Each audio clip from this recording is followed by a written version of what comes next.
Washington, a state review into the treatment of immigrant teens held at a Virginia detention center confirms the facility uses restraint techniques that can include strapping children to chairs and placing mesh bags over their heads. But investigators concluded the harsh treatment described by detainees at the Shenandoah Valley Juvenile Center did not meet the state's legal threshold of abuse or neglect, according to a copy of the findings issued Monday by the Virginia Department of Juvenile Justice and obtained by the Associated Press. Virginia investigators say they found no evidence of abuse at the Shenandoah Valley Juvenile Center in Staunton, VA, after immigrant teens described being strapped to chairs with their heads covered with bags. Zachary Weisgras, the Associated Press file photo. The regulators did make several recommendations to improve conditions inside the facility, including hiring more bilingual staff and better screening to provide care for detainees who suffer from mental health issues. Virginia Gov.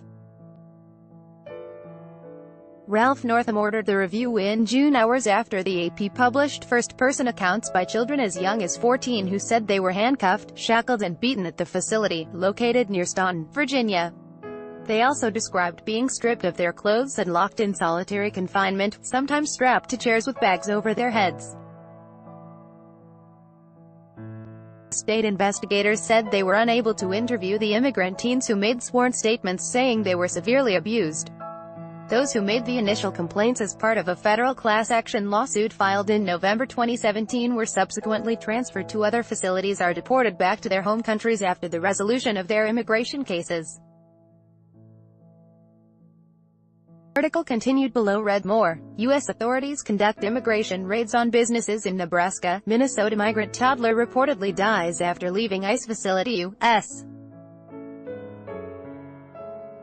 Senators want investigations into allegations of immigrant abuse. Virginia governor issued a statement applauding his administration's quick and comprehensive examination. "I take these allegations very seriously and directed members of my administration to immediately look into these claims of abuse and mistreatment," said Northam, a Democrat.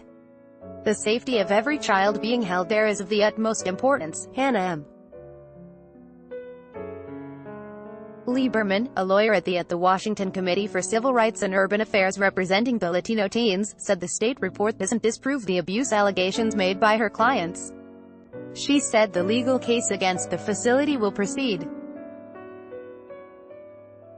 Article continued below. The incidents described in sworn statements from 6 Latino teens are alleged to have occurred between 2015 and 2018, under both the Obama and Trump administrations. Though incarcerated in a facility similar to a prison, the children detained on administrative immigration charges have not been convicted of any crime. The U.S. Office of Refugee Resettlement oversees the care of immigrant children held in federal custody. Of the 22 residents at the facility interviewed by state investigators in June following AP's report, 3 said they had experienced abusive behavior by staff.